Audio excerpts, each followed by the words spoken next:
How we built a weekly budget for a family of 6. Years ago, we found ourselves in a small financial pickle, nothing catastrophic, but enough to make us realize we needed to make real changes. Not just to get out of it, but to make sure we never ended up there again. It wasn't about being irresponsible, it was about not having a system. This all happened shortly after we had our twins, and suddenly having a secure financial future wasn't optional anymore, it was necessary. That's when my husband built us a spreadsheet on Excel. It definitely took time to perfect, but was started by listing everything, not just our fixed bills, but we also estimated expenses like car maintenance, doctor visits, birthday gifts, and those random costs that always seem to pop up. Fixed bills were the easiest to log. For some utilities, we switched to balance billing to keep things predictable. For others, we looked at past year's bills and used those numbers to estimate things like water, gas, and electric. Once everything was in place, we pared things down to the bare minimum.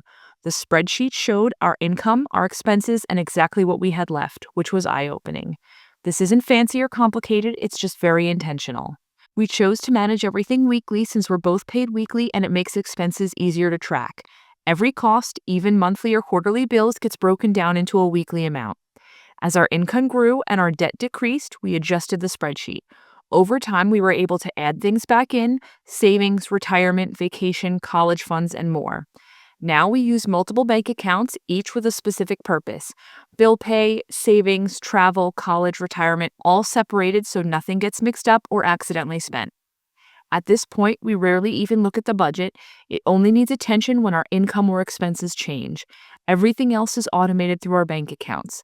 And honestly, seeing expenses on a small weekly scale is what made everything feel manageable. It helped us better save, plan ahead, and make intentional decisions when raises or changes came along. This isn't fancy or complicated, it's just very intentional. Please like and subscribe to follow along for more.